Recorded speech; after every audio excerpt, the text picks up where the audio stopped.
You know what I want to mess around with? The belief that I matter, you know? Regardless of what I do or don't achieve. Or the belief that we all deserve to be loved. Whether we've been hurt, or maybe we've hurt somebody else. Or what about the belief of hope? Yeah, that's what I want to mess with. Believing that things can get better, that I can get better, that we will get better.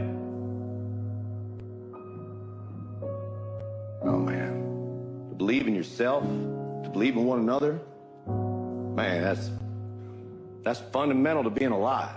And look, hey, if you can do that, if each of you can truly do that,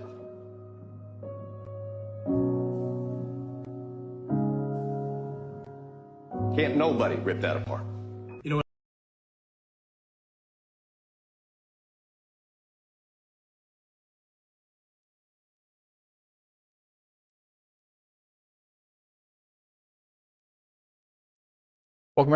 welcome everyone to episode number 210 of the State of Fitness.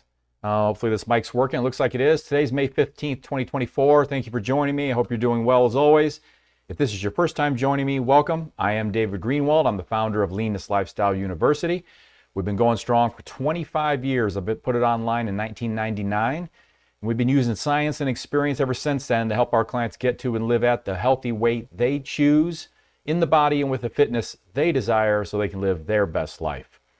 For first timers on these states of fitness, I can discuss anything in weight management, health, fitness oriented, anything that's top of mind for the week. The State of Fitness is my 210th since February 5th of 2020. So let's see what our top students are up to this week, and we'll take it from there. Okay, so pounds lost in the last 18 weeks. Kind of switch it up. We had a group of students in what's called Team Beta graduate, and so I wanted to go back 18 weeks and kind of see how everybody did. And all these students lost at least 10 pounds in the last 18 weeks. And so I want to say congratulations to everyone on this list. Outstanding work. Any loss in 18 weeks is in the right direction, right? But when you've lost at least 10 pounds, you're making a significant difference.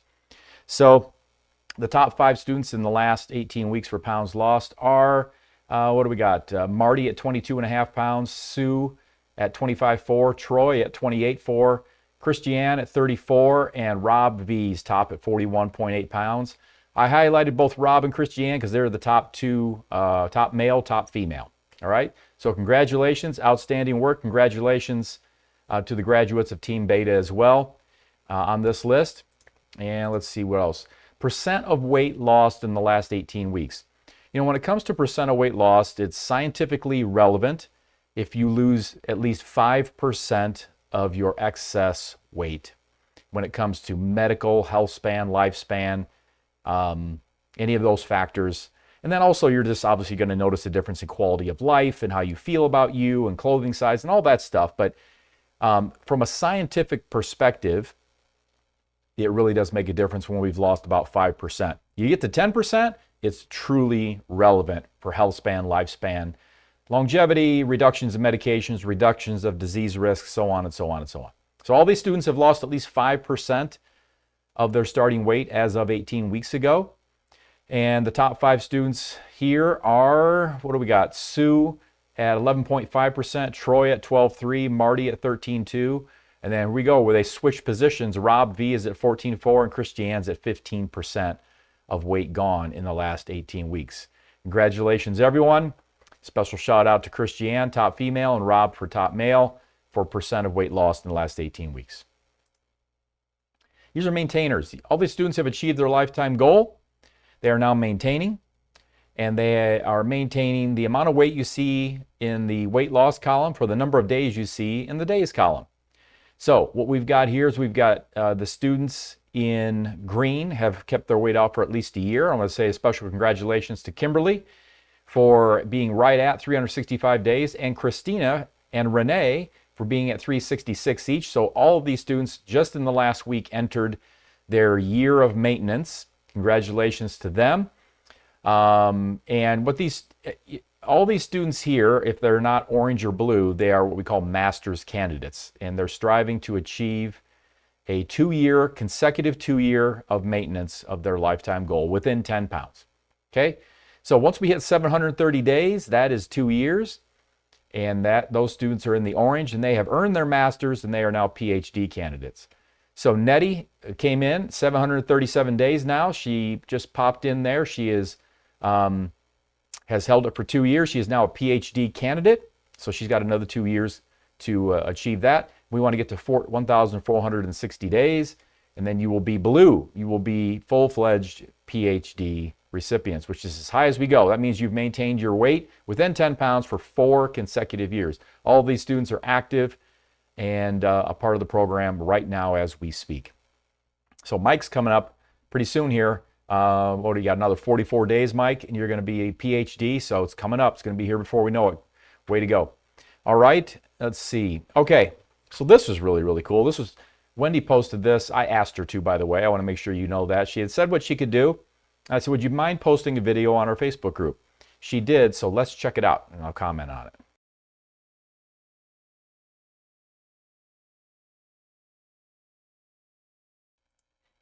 And I didn't put any, there's no sound or anything, but look at this strict pull-up. Look at that.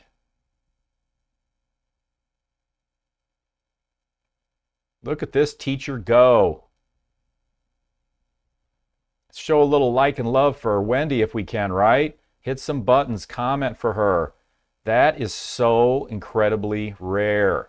8 strict pull-ups. Look at that smile. Outstanding, Wendy. Outstanding. So rare. I said on the Facebook group, and I'm going to stand by it, I would venture to say, I'm probably being generous, by the way, I would say less than 2% of all adult women can do a single pull-up like that. Pronated, strict, I'd say less than 2% of all adult women can do a single pull-up. I think once you get past, 30, 40 years of age, it probably goes down to, less than 1/10 of 1%. Well, actually, less than 1% can do a single pull-up, and to do 8 strict pull-ups in a row, I bet it's less than 1/10 of 1%. I really do. I bet it's that rare. So that's just so incredible. Wendy's been working for quite a while now with her strength training. She's down 35 pounds with us, and that helps a lot too, to make sure those pull-ups are a little bit easier, even though it's amazing. Not taking anything away. I'm just saying that if you want to get a pull-up in, losing excess fat is a way to help. But I'm telling you what, it isn't going to give you the pull-up if you don't have the strength and you haven't been working the strength training in a cohort with it. So really, really outstanding. Way to go, Wendy. Thanks for sharing that with us. Renee, she's at 1 year now, going green, as she says. This is her post, celebrating 1 year of hitting the goal and keeping it off. Yes, yes, yes. Thank you, Susan, David, Marilyn, Sandy, and so many others who continue to support me on this journey. Grateful for you. Woohoo. Here's to staying strong. Looking great, Renee. Outstanding. Congratulations. Way to continue to exemplify what it is we're here all about. Feeling our best. Looking the way we want to look. Looking outstanding in your case. And just, taking our bodies, as I say, and our health and our fitness anywhere we want to go. Just, you represent so incredibly well. Beautiful, beautiful, beautiful. And congratulations on keeping it off. A year and counting so far. So we had some graduates, as I said, actual graduates from Lifestyle 180. Christiane, congratulations for graduating from Lifestyle 180. That's the first 18-week course that we offer, Lifestyle 180, and then it goes to Lifestyle 218 and Lifestyle 365. Alice H. graduated from Lifestyle 80, and so did Lynn H. Congratulations to all 3 recent graduates, as in this week, and congratulations with much more to come. Awesome. Isn't that awesome? Awesome, awesome, all the way across the board. So, all right, here we go. Topic this week. What am I going to talk about? Well, let me ask you if this sounds familiar. You start a new diet or exercise program, or really anything that takes a lot of work, willpower, and consistency, with high hopes, wonderfully romantic intentions, and excitement. The first few days, maybe the first few weeks go great, and you're full of enthusiasm. But then a few weeks in, max, things get harder. The scale isn't moving as fast as you'd hoped, or surprise, surprise, life didn't stop to make way to you, for you, so you could give all of your attention to this new endeavor that you were so excited about just a few weeks back. And suddenly, the romantic thoughts and initial excitement start to fade. Before you know it, you're struggling to stay motivated, and it feels like giving up is the easiest option. The sheen has worn off the shiny new object. Why am I sharing this? Because I'm going to talk about something that I think can help us understand what's going on here so that we can be better prepared and armor up for what to do about it. I like understanding things that are common to all of us and that can help us understand why we think, feel, and behave the way that we commonly do. By understanding these types of things, I have at least two goals in this week's presentation.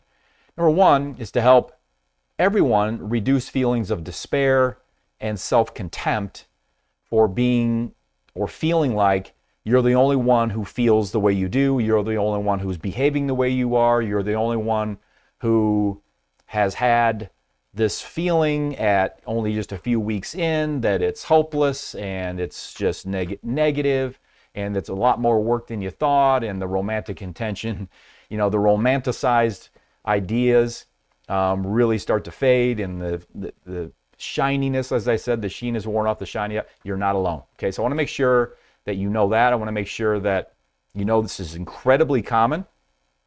And then kind of number two is by understanding we can be better prepared for the challenges we'll face, better able to press on, more prepared to win the daily battles, and ultimately so that we can win the war and reach our personal summit of success. So this week, I'm going to discuss something that helps to explain what's going on when we start off so wide-eyed and hopeful, but then, often quickly, the luster, as I said, wears off, the shiny new object. We're left to do the work, often quite boring, without much fanfare along the way, no ticker tape parades, without much for immediate results even, Some tiny ones, we have to be always on the lookout for the small improvements, make sure that we're celebrating those, but really when we're looking at the real results we're looking for, there aren't as many immediate, larger results. Change is not a straight path. It's a roller coaster of emotions and challenges. So let's check it out. This week I'm going to talk about the emotional cycles of change, a concept introduced by Patrick Lennington and Brian Moran in their book, The 12-Week Year. Their model, one they adapted from earlier models, which I'll share briefly, helps us understand the emotional stages we go through when pursuing significant goals like weight loss. Lennington and Moran drew inspiration for their emotional cycles of change from the work of Bruce Tuckman, Don Kelly, and Daryl Conner. Psychologist Bruce Tuckman came up with a memorable phrase, forming, storming, norming, and performing, in his 1965 paper, Developmental Sequence in Small Groups. It describes the path that teams follow on their way to high performance. Later, he added a fifth stage, adjourning, also known as mourning, to mark the end of a team's journey. That's 1965. Forming, storming, norming, performing. Fast forward to 1979 when Don Kelly and Daryl Conner developed the emotional cycle of change and published it in a 1979 annual handbook for group facilitators. Kelly and Conner focused on personal transitions during change, emphasizing the emotional roller coaster we experience. Their model outlines 5 emotional stages that most people go through during voluntary change. Stage 1, uninformed optimism. Stage 2, informed pessimism. Stage 3, hopeful realism. Stage 4, informed optimism. And Stage 5, completion. Lennington and Moran, again, authors of The 12-Week Year, published in 2013, took Kelly and Connor's wave and modified it, also renaming a couple of the stages. So let's take a look at the emotional roller coaster that is so common among voluntary change seekers. Let's start with phase 1 of 5, uninformed optimism. This is when you're excited about your new weight loss plan. You envision a healthier, fitter you, and everything seems possible. This stage is characterized by high energy and enthusiasm, but it also involves underestimating the challenges ahead. So you are blissfully unaware, ignorant, or kidding yourself about the work ahead, but you're feeling quite positive, hopeful, and often excessively confident about your possibilities. Phase 2 is informed pessimism. As you start implementing your plan, you encounter obstacles. Maybe you're sore from workouts or flat out missing them, or you're struggling to stick to the eating regimen. The luster is wearing off the shiny new object. The initial excitement is starting to wear off, and you begin to realize this is harder than you thought. The doubts start to creep in. So you are now more informed, but feeling pessimistic. Many quit right here. Now, phase 3 is a big one. And the authors of the 12-week year changed the name from what Kelly and Connor had, which was hopeful realism at stage 3, to the Valley of Despair. I like this name a lot better. It's more realistic when I consider my 30 years of coaching. The Valley of Despair. This is the toughest part of the journey. It's where 99% feel like quitting and where 90% actually do quit, because the effort seems too great and the results are not visible yet. Most people aren't good at delayed gratification, especially in modern times. They feel overwhelmed and disheartened at this stage. If 99% feel like quitting and 90% do quit, we can accurately say that it's very normal to recycle back to phase 1. It's very normal to recycle from phase 3 back to phase 1. Most people spend years in phases 1, 2, and 3.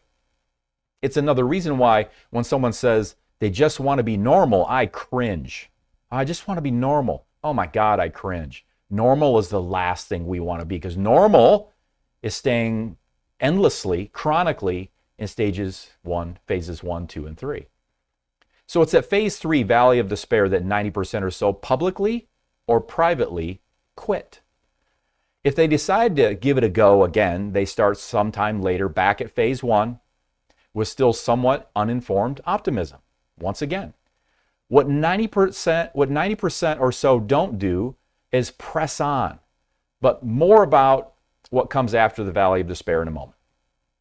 I said about 90% or so of changers publicly or privately quit at this stage.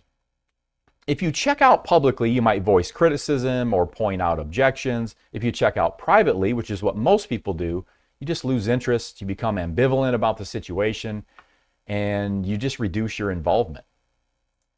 In the 12-week year, the authors discuss this aspect of public or private checking out with something called productive tension.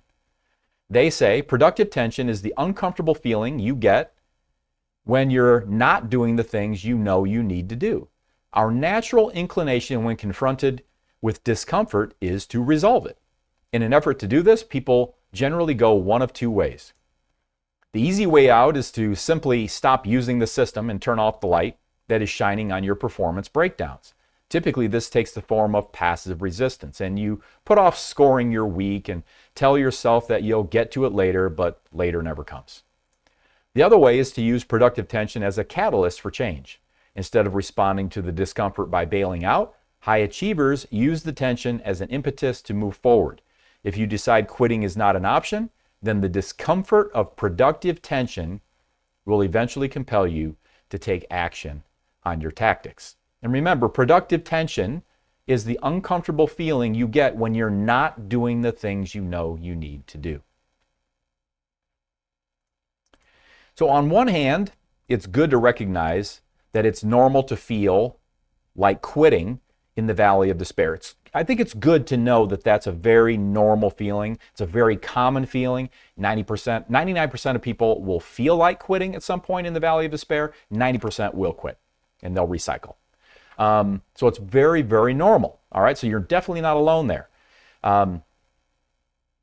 in that, valley of despair. You're going to either feel like quitting even in phase 2, informed pessimism, or valley of despair. On the other hand, while it's good to recognize that that's normal, I think it's also important to see what we can do to tilt the scale more toward us being in the 10% who don't quit, who instead press on and get to the other side of effort.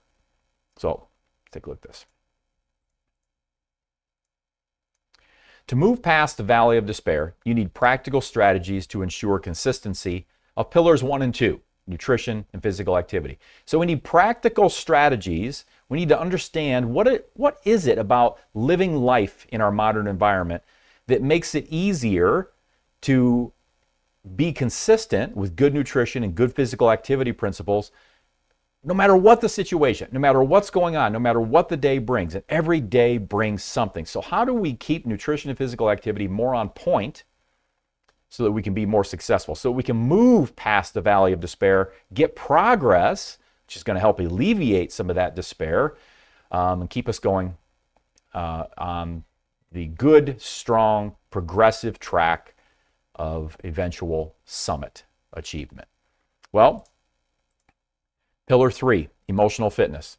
We've got to have strong emotional fitness. We've got to have focus, control, aspects of control, right? Gratitude, sleep, self-care, self-compassion, and making sure you put yourself on your to-do list each day. Emotional fitness is a huge lesson, standalone in and of itself. These are just quick things that I think are top of mind as I was putting this together, that I think are most important when it comes to emotional fitness. Let me repeat them again. Focus. Where's your focus? How are you managing control? Are you trying to control more than you should? Are you trying to control more than you have the ability to do? Have you not accepted what you cannot control? Gratitude, sleep, self-care, self-compassion, making sure you put yourself on your to-do list. I should show you the slide, right? So I don't know when that slide didn't show up, but you can see what's going on here. 1 and 2, nutrition, physical activity. Pillar 3, emotional fitness that I was just talking about. All right. Well, pillar 4, focus on the why behind your goals and burn the bridges and ships that could provide any escape. Leave no option but to follow through on the proven plan. Be accountable to yourself first and keep yourself promises. Why power drives willpower. Willpower, doing what needs to be done when it needs to be done, whether you feel like it or not. Triggers management, pillar 5, know your triggers. What is it that drives you to eat off plan? What is it that has you more likely to not engage in physical activity? Eating off plan, not engaging in physical activity, any triggers at all, people, places, things, ultra-processed food, time of day, seasons, environments, you name it. All these things and more can be triggers. We want to plan ahead when you can. You want to develop a personal abstinence plan, and you want to have your non-food coping mechanisms top of mind. Pillar 6, you want to engage personal, professional, and spiritual support more than you think you need. Whatever you do, don't leave yourself alone with the beast. All the external and internal obesogenic forces present from eyes open to eyes closed every single day. That's the beast. All internal and internal obesogenic forces present from eyes open to eyes closed every single day. It takes no days off, 365 days a year, and we need support. We need support. Going alone leaves you alone with it, and it loves to have its way with you when it's alone with you. Engage support. Engage support. I'm just going to add also, it's a good idea to break down your goals into smaller, manageable tasks. These are just extra tips. And track your progress, celebrate the small wins, be flexible, and adjust your strategies as needed. 6 pillars for ultimate success, folks. 6 pillars right here. By applying the strategies within these 6 pillars, you can push through the toughest part of your journey.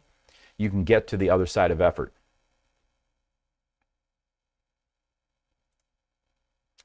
So if you're among the 10% or so who do move past the valley of despair, you reach phase 4, informed optimism, what I and others have referred to as the other side of effort. You've seen some progress, And while you recognize the challenges, you also see that your efforts are paying off. There's renewed energy. You're more knowledgeable, and you have a more realistic view of what it'll take to achieve your goals. And finally, if you pursue the worthy endeavor and persist without exception, you arrive at phase 5, success and fulfillment.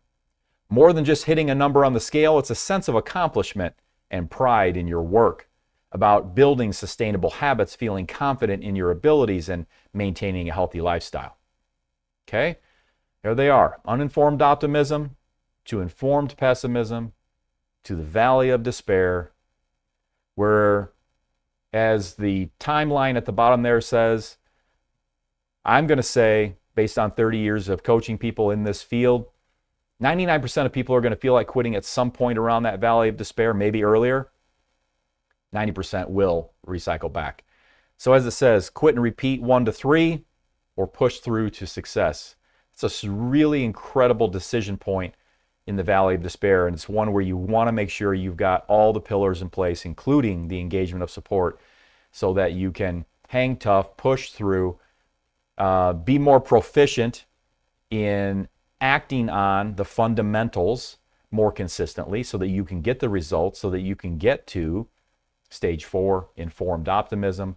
You definitely know more at stage 4 than you did at stages 1 and 2.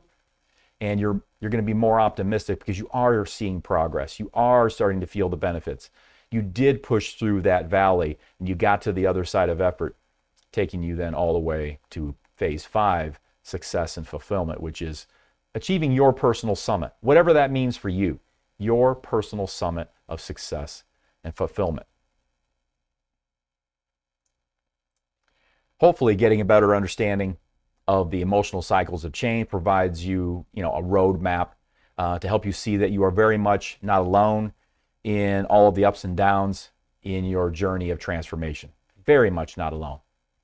From clueless, right, at the beginning, but wildly hopeful, to often just a few weeks in feeling more aware, but still lacking knowledge and already feeling pessimistic. Very normal. That's why they wrote this. That's why other authors, that's why back in 65 and then 79, others have looked at this as well. These are very common behaviors, thinking, feeling behaviors, right? Once you're kind of a little bit more aware, you're informed, but you're feeling more pessimistic, usually even just a few weeks in, you go to feeling frustrated beyond measure or feeling completely hopeless in that valley of despair. If you never do that, wonderful. This isn't everybody does, but most do. A really high percentage of people reach some, and it's on a continuum. It's not just total despair for everybody. Some version of despair, and it'll be super low for some, it'll be moderate and be minimal for others. But some level of despair where you're like, man, I don't know if this is worth it. It's ambivalence. I want it, but I want it, but I'm not sure if it's worth the effort. I want it, but I'm not sure I'll be able to keep going. I want it, but what's the fear that follows the but? Real common thing to be circulating in the old squirrel cage up there, especially when you're left alone with your own thoughts, which is, again, another reason you want to engage support more than you think you need. The mind is a junkyard. You don't want to be left alone with it. So give your thoughts a place to land with a professional and with friends, personal, and with spiritual as you need or as you see fit, that fits and works for you. So getting to the other side of that valley of despair. So you've applied knowledge, you got the 6 pillars working for you, you are fundeceptional, the exceptional execution of the fundamentals within the 6 pillars. You don't have to be perfect, you're just going to need to be about 90% proficient to win it, okay? You can move to the other side of effort, you can get to informed optimism, and finally to your personal summit of success. So I hope these strategies and the 6 pillar system I've created keep you moving forward. It's what this is all about. Remember, achieving your goals is possible. Don't let anyone tell you otherwise.